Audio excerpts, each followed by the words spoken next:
All right, we're going to continue this morning. We're going to switch gears here to the economy. The U.S. government, also the state of Maryland, they both have been downgraded by Moody's credit rating agency, citing debt as the rising reason for all of that. Now, Walmart also has announced they're going to be raising prices, they say, because of the Trump tariffs, even though the President Trump warned against it. And the Fed chairman, Jerome Powell, says bigger swings in inflation are on the way, and he had a lot of economic volatility on his mind. So what can we expect moving into what could be these troubled waters? Arif Halaby is the president and CEO of Total Financial Solutions. He joins us live this morning. Moody's issued this downgrade for the state of Maryland. There's one set of circumstances going on with the state of Maryland budget recently. The United States obviously has a different situation with its own federal budget, but how important are these bond rating downgrades, and does this affect the average person? Well, think of it like this. You and I have a FICO score, and that FICO score is how other agencies, in this case, credit card companies, car loan companies, that's how they rate us. Agencies like Moody's and S&P 500, what they're doing is rating government's efficiency. Now, here's the challenge. In the world of Maryland's budget, you're going to see about 145,000 employees in the greater Maryland area, southern Maryland, that work for the federal government. So we have two things that are happening. You have the federal government starting to downsize and move different departments outside of the D.C. metro area. That means the FBI, Department of Agriculture, and others are moving employees out. That's a big deal because the administrative staff and others are going to be relocated, and those are fairly good paying jobs. The second part of this is Maryland is saying, we're not going to receive tax revenue from those people.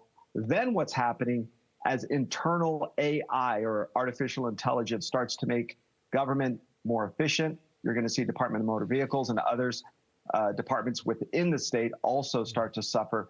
That's just a natural transition. I think it's interesting that the Democrats will come after President Trump and call it, Trump tariffs or Trump economy or Trump layoffs. The foundation of President Trump's ideas is it's time to start adjusting. Now, there's about $500 billion with the B, $500 billion more in circulation than just before COVID. That's a big deal when you're looking at a budget surplus in the United States that we should have. Instead, we still have a deficit.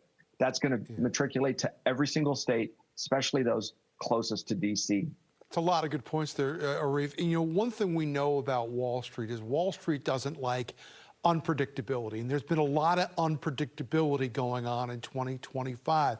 So, as we look at, some of these eye-popping headlines that come out of the street sometimes, what are you telling people, and what are those conversations you're having right now with folks about whether they should get into the market or people should protect their savings?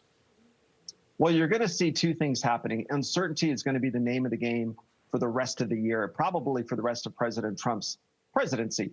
He has made a point to get in and start adjusting the thought process of how people want to live off the federal government. And I don't mean in a bad way. You can't blame somebody who wants a job, who works hard, and who creates wealth for their family through government work or government employment. The problem is there just isn't the money. People don't understand. They want to blame the left or the right, or there isn't money. 1 + 1 is 2. Whether you want it to be 5 or you really believe or you're passionate, it doesn't matter. 1 + 1 is 2. We have so much debt in this country, and when the bonds start to get reassessed, meaning Maryland is not in a junk bond status. They went from let's call it an 800 FICO score to maybe a 760, if you will, you and I. So they're still above the junk bond status. They're still in investment grade. That's important because interest rates are going to affect every single person in the Maryland area. If they start to raise interest rates against us, it's going to make a big difference when we start to look at the cost of money. Arif, I see going forward. Go ahead. We have about 30 seconds, though. I want to real quick get your take on this Walmart announcement that they're going to raise prices. Could other retailers follow suit? They could. There's about $800 billion that Walmart made as a profit last year. President Trump is saying, hold the line with me, and we'll get through this, and we'll come out on the other side. 80% of Walmart's goods and services are made in China, roughly 80%. That's an important number. I think you're going to see some of the largest retailers that bring in very inexpensive items like clothing, and plastic items. That is going to be affected, but very minor. You're going to see this tariff thing be really a topic of the past here in the next 3 months, maybe 6 months. All right, Arif Halaby from Total Financial Solutions. Thank you so much for your insight and analysis. We appreciate Pleasure, it. Tom. We're gonna have you come back real soon, Thank you. okay? Thank you.